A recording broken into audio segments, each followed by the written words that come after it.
Bem-vindo ao Pode Resenhar! Olá, seja bem-vindo a mais um Pode Resenhar! Tava com saudade de mim, né? Não, eu sei que não tava mesmo, mas tudo bem, vou fazer o programa assim mesmo!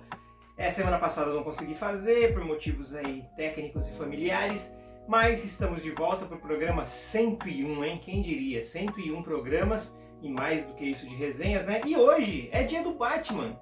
Eu estou até com a camiseta do Batman, mas vai ter resenha do Batman? Não, não vai ter resenha do Batman, infelizmente. Mas temos resenhas muito interessantes que eu vou mostrar aqui para vocês agora mesmo. As resenhas dessa semana começam então com Novos X-Men de Grant Morrison, Frank Quitely. Nessa edição também tem Igor Corday e Ethan Van Sciver. As resenhas que eu faço aqui no canal, eu releio elas, né? Mesmo que eu tenha lido há um tempo atrás, eu já li essa série dos X-Men 2 vezes, já a primeira vez quando saiu nas revistas mensais, depois quando não saiu nos encadernados capa cartão, e agora eu tô comprando esses encadernados capa dura, e eu tô relendo para passar as informações aqui para vocês. Então é aquela série que o Grant Morrison fez nos anos 2000 para fazer uma releitura dos X-Men. E a grande mudança que ele fez de fato é deixar uma diversidade grande nos heróis. Essa foto aqui comprova, né? Então ele dá seguimento à saga de E de Extinção com a história... a gente tinha terminado com a Cassandra Nova levando saindo com a Lilandra, né, do Império Shi'ar, e trocando de mente aqui com o Xavier, né? Aliás, com o Xavier. Ela vai como Xavier na mente da Cassandra Nova e fica a Cassandra Nova lá com a mente do Xavier. E aí a gente começa com essa história aqui, que introduz uma nova... uns novos personagens aqui, que é o Zooman, que são humanos normais que fazem tráfico de órgãos mutantes para poder se transformar em seres com poderes, né? Então eles fazem esses transplantes de órgãos aí, mas de forma irregular, né? Tem toda uma fachada aqui que o Grant Morrison vai colocar nessa história, e aí tá lá os X-Men sendo com piquetes na frente lá da Mansão X, as pessoas revoltadas porque eles estão querendo os seus direitos, né? Imagina, não sei se vocês já ouviram alguma coisa parecida, né? E aí tá lá Emma Frost, Jean Grey, o Cíclope, o Fera, né? Ele tá em coma desde a última edição. E aí a gente é apresentado essa nova personagem que é a Angel. Esse desenho do Ethan Van Sciver aqui é bem legal.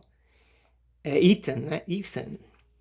E tem essa nova personagem que é a Angel, né? Que ela voa. Ela apareceu no filme X-Men, o Primeira Classe, né?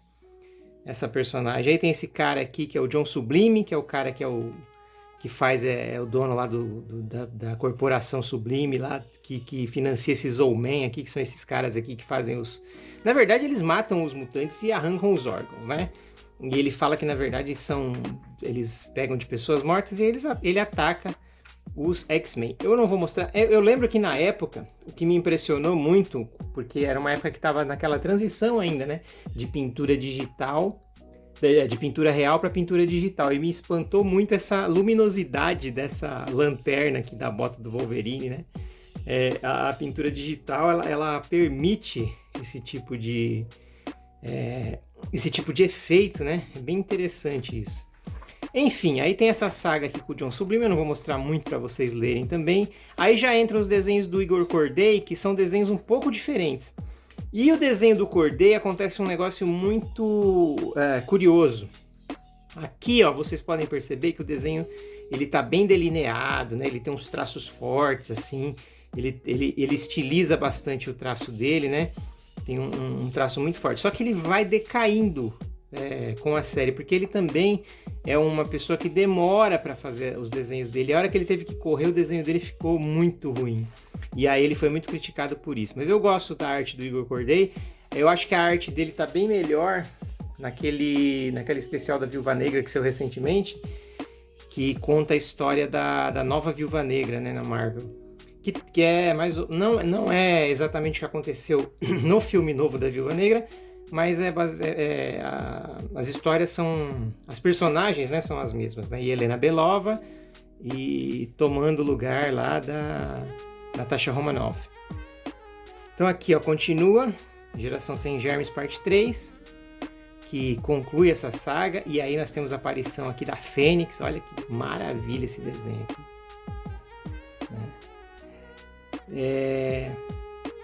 Aí tem aqui Aí tem essa história aqui que ela é curiosíssima, porque teve uma saga na Marvel que era o Mês do Silêncio.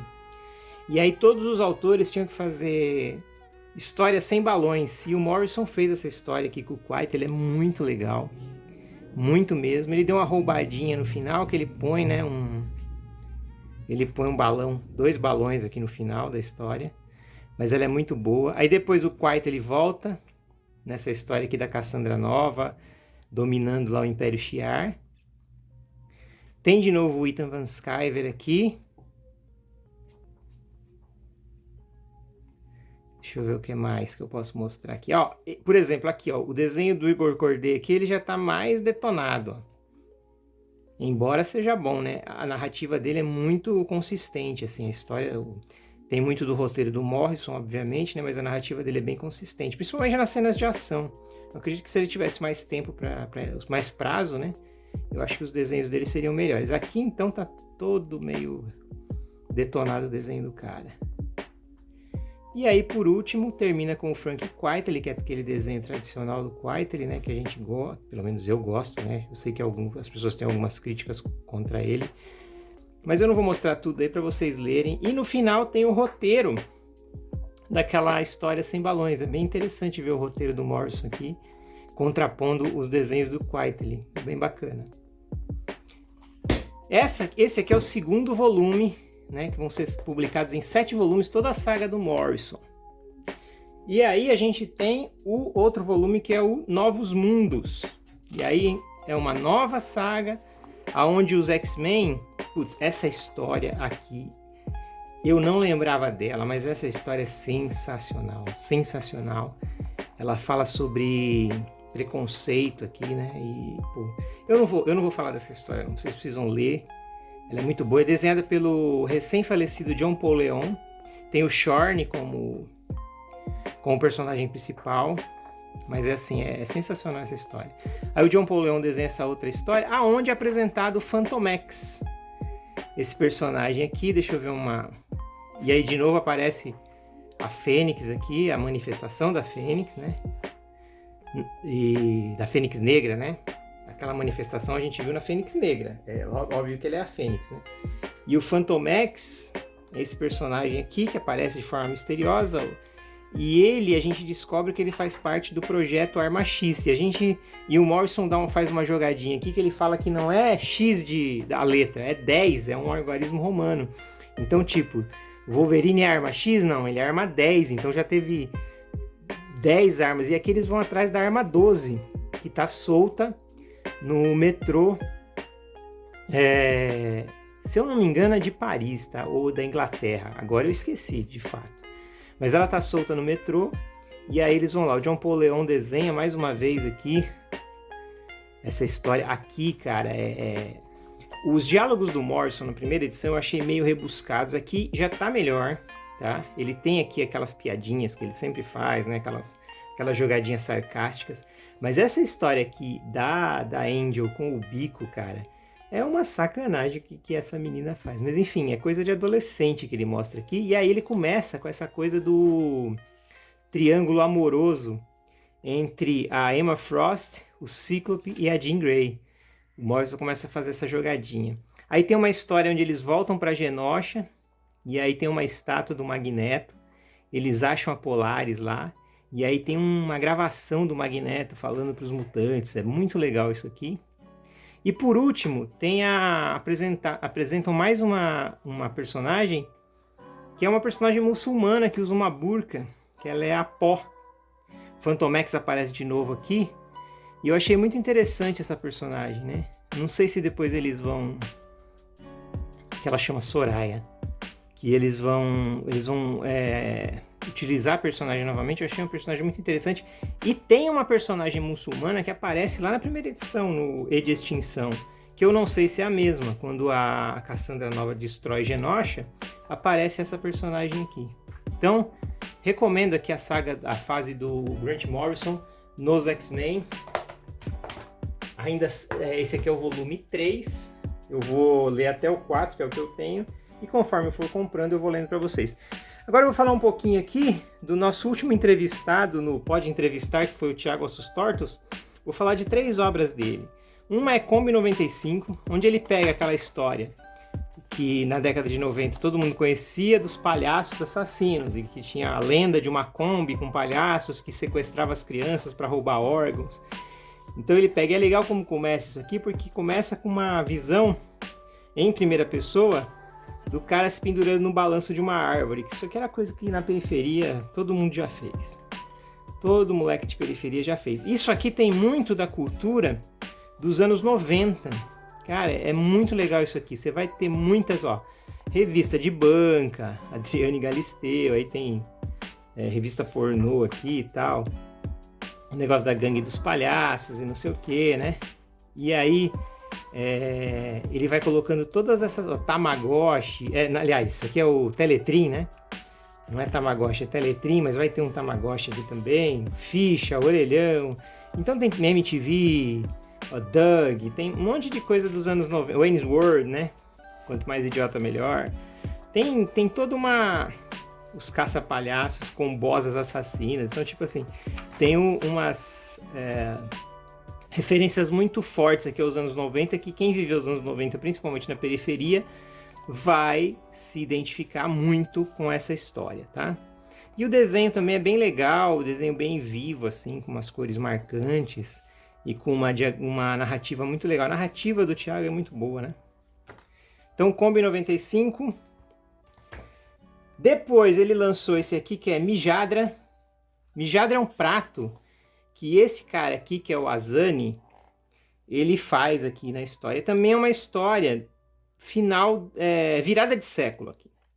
De um cara que quer retomar as coisas que ele fazia na adolescência. E aí tem essa pintura aqui, que o Thiago faz hoje nas ruas de São Paulo, fazendo caricaturas das pessoas, né? Então é uma pintura gouache que ele faz aqui. E ele trouxe essa pintura aqui para essa história. E também é de São Paulo, ali de uma determinada região de São Paulo, ali perto do túnel 9 de julho. E tem referências aí ao final da MTV, né? Tem também alguma coisa ali dos últimos anos, dos anos 90, na virada para os anos 90 para os 2000. Uma história muito bacana. E aí...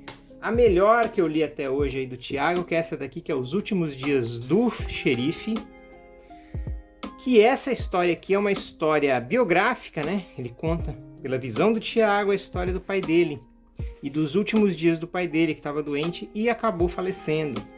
É uma história muito tocante, em que você realmente acaba com lágrimas nos olhos aqui. E para quem perdeu o pai de maneira assim trágica, de forma... por causa de uma doença, né, muito, muito ruim, assim, é bem triste mesmo, né? E aí conta a visão do próprio Thiago aqui, e ele faz essa brincadeira com os últimos dias do xerife, pelo jeito do pai dele ser, e também por causa dos filmes de faroeste que ele gostava, né? Então é uma história autobiográfica muito bacana do Thiago Ossos Tortos. Li também aqui, que chegou no Catarse, Robô Raio-X, de Michael Allred e Laura Allred. Cara, que história legal do Michael Allred.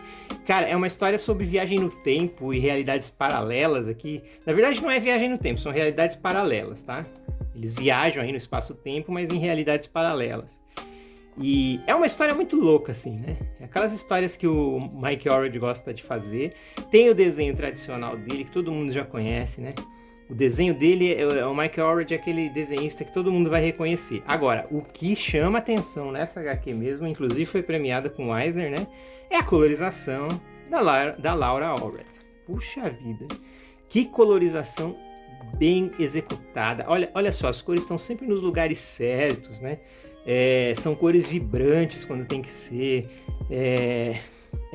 Assim, é indescritível. Só você vendo página a página aqui para entender quanto essa mulher é fantástica em colorização. E a história é bem amarradinha, bem contada.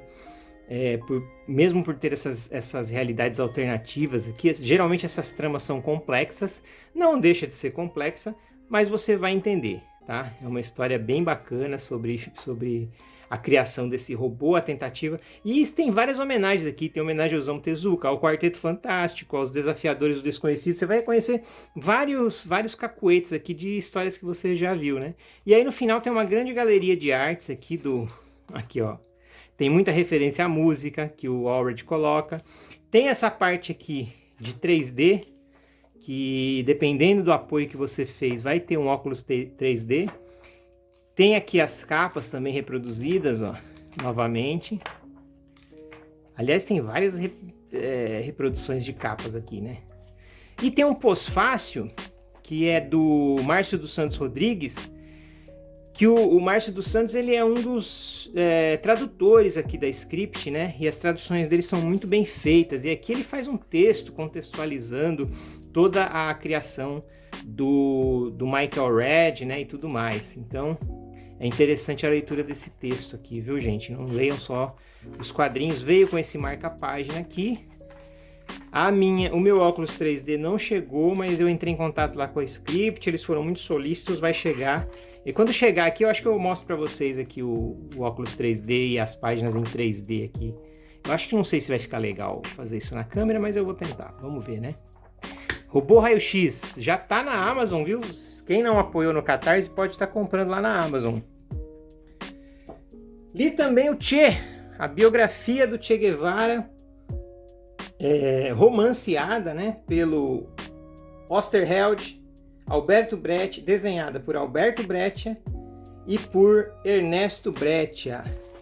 Para quem não conhece, Hector Hermann Osterheld, conheça, meu amigo.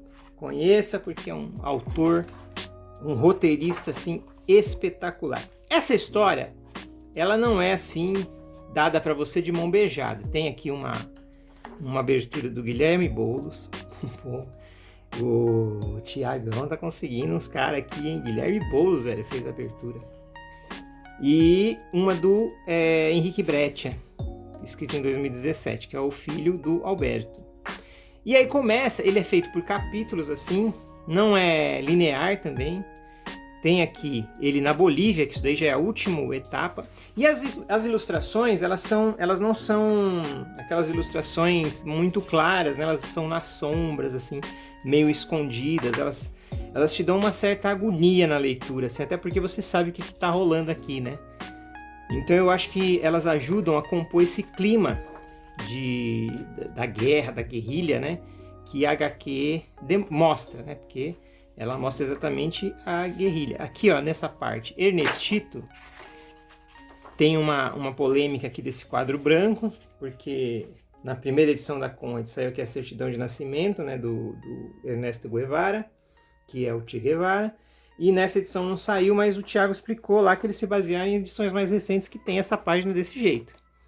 Então, é isso. Aí conta um pouquinho da infância aqui do Che e tal. Pra quem não conhece a história do Che Guevara, todo mundo acha que o Che é um cara que saiu da periferia e foi lá e saiu matando todo mundo. Não é bem assim, né? Você precisa conhecer a história do Che Guevara. As pessoas só conhecem às vezes a camiseta, né? O cara era da classe média alta argentina, ia ser médico. Aliás, era médico, né? Mas poderia ter ficado na vidinha dele lá de classe média, né? Montado um consultório em Buenos Aires e toca o barco. Mas não, ele foi atrás de... Ele tinha uma coisa de que ele não suportava a falta de justiça social. E aí ele foi, né? Atrás disso, por outros meios. E mostra aqui uma coisa que tinha na época que era que eles trabalhavam, ele e o amigo dele, nos leprosários, né? Era o lugar onde você deixava as pessoas que tinham lepra. É um negócio horrível da humanidade, né? E aí tem essas outras partes aqui da história, conta a Serra Maestra, que foi o local da onde a Revolução Cubana conseguiu vencer a ditadura lá de Cuba, né, que era aliada dos Estados Unidos. Tem até um mapinha aqui de onde eles estavam e como eles fizeram. Tem o Fidel Castro aqui, obviamente, né? Então é uma HQ que eu recomendo, principalmente para quem não conhece a história do Che. Mesmo que você, comunismo, fiquei com essas ideias idiotas aí, que o comunismo nunca existiu de fato, mas essa história é outra discussão. Mas é para você conhecer a história do Che, as suas ambições, sua ideologia, né? O que ele pensava aqui. E é escrito em primeira pessoa, como se o Che estivesse narrando, né? E aí, ó, aqui, ó, esses desenhos estilizados aqui, deve ser do Brett Apai, né? Porque ele, no final da carreira dele, ele usava essas estilizações, né? E aí tem o final aqui da história do Che, que todo mundo já sabe qual é. E aqui tem uma fichinha dos autores. É uma HQ muito bacana, ela já tinha sido lançada no Brasil há muito tempo, estava fora de catálogo, e agora a Comic Con lançou, já está na Amazon. Como eu comprei na pré-venda, ela chegou para mim aí recentemente, eu já li, tá? Recomendo. E por último, uma das melhores coisas que eu já li, que é uma HQ da Escória Comics, essa podreira em forma de editora, do editor Lobo Ramírez. Cara, isso aqui é sensacional. Isso aqui é tipo assim, vamos supor que você pegasse o grupo Monty Python, TV Pirata, Cacete Planeta, todo mundo tomasse ácido e fosse escrever a história. É muito legal essa história, cara. Ele coloca, assim, olha o tamanho disso. Deixa eu ver até quantas páginas tem, eu não tinha me atentado a isso. São mais de 220 páginas de podreira. Aqui tem um desenho que é uma fanart do Lobo Ramírez. Mas o que é essa história? Não dá para contar assim o que é a história de fato, porque ela tem um crescente. Ela começa com uma história de um alpinista que tem uma rivalidade com outro alpinista. Aí ela entra numa investigação policial. Depois ela vira uma... depois da investigação policial, ela vira uma conspiração política. Depois ela vira uma história de cadeia e, por último, uma ficção científica. Vai por mim, é isso que eu tô te falando mesmo. É uma história... Mas, assim, é muito bem feito, muito engraçado. Os nomes, o grande... Cara, esse Vitor Bello, pra criar nomes, primeiro, é o alpinista Landoni. Aí tem esses personagens aqui, esse personagem que tá aqui, que é o Titus, que é uma tribo indígena, um negócio assim. Aí tem o prefeito Magto, olha os nomes. Tem o Pepeu Madovski, que era o segundo alpinista, o maior segundo alpinista do mundo, e se transforma no primeiro. Isso deixa o Landoni bolado, e o Landoni perde a perna, e aí ele fica revoltado com isso. E aí ele comete assassinatos. Aí tem a agência de investigação total Coruja Chinesa, que tem aí a agente Norma Leprechaun e o Charles Balduco. Cara, Norma Leprechaun e Charles Balduco, que nome sensacional, né? Eles vão investigar, então, E aí Epa, tem página aqui que não dá pra mostrar. O Landoni vai na clínica de cirurgia plástica do Dr. Camilo Beleza. Deixa eu ver se é Camilo Beleza mesmo, eu esqueci o nome do doutor aqui, é tanto nome bom. É, Camilo Beleza. E aí ele coloca o rosto dele igual ao rosto do Pepeu Madovski, que era o inimigo dele. Bom, enfim, você tem que ler isso aqui, cara. É muito maluco, tem esses nomes maravilhosos. Depois eles encontram aqui esse cara aqui que é o Thunder Van Ghost, e o Guguto Milk acompanha eles. Só nos nomes já são interessantes, mas a história, ela vai sempre num crescente e cheia de plot twist, cara, cheia de plot twist. Tem os personagens maravilhosos, os desenhos são desse jeito, né, desenhos bem... Não diria... eles são desenhos não convencionais, vou chamar assim, para não usar os termos que as pessoas na maioria das vezes usam com desenhos dessa natureza, mas é uma narrativa muito bem feita, as cenas de ação são maravilhosas e as situações bizarras, elas não têm fim, elas vão acontecendo uma atrás da outra. Então, assim, de tudo isso que eu li, o melhor gibi que eu li essa semana foi esse aqui, o Alpinista, do Vitor Bello, da Escória Comics, a melhor editora do Brasil, já disse isso aqui, a melhor editora do Brasil, em segundo lugar Veneta, em terceiro Comic Zone. Então recomendo para vocês aqui o Alpinista, a última leitura dessa semana. Lembrando que a gente tem uma campanha no Apoia-se e eu gostaria de agradecer os nossos apoiadores Daniel Benazoli, Carlos Eduardo Salvador, Alexia Bassi e Rafael Profeta. A gente está com essa campanha, é só você entrar em apoia.se/podebater e você pode apoiar com R$2 até no máximo R$10. Nós não queremos mais do que isso de você, tá bom? Muito obrigado por ter assistido esse vídeo. curta, compartilhe com seus amigos, acione o sininho para ser avisado dos nossos vídeos e se inscreva no canal, porque muita gente que assiste esse canal não está inscrito. Então se inscreva, curta nossos vídeos e até a semana que vem. Um abraço! A rede de canais Pode Debater tem programas todos os dias. Na segunda, temos a gravação do nosso podcast com toda a equipe. Na terça, temos o Pod News com Paulo Alexandre Júlio e Pablo Lopes. Na quarta, temos o Pode Animar com Paulo Alexandre Júlio. Na quinta, temos o Pode Entrevistar com Adilson Terrível. Na sexta, temos o Pode Aprofundar com André Cruz. No sábado, temos o Pode Debater quadro a quadro com Amálio Damas e Adilson Terrível. E aos domingos, temos o Pode Resenhar com leituras da semana e resenhas esporádicas quando tiver algum quadrinho interessante.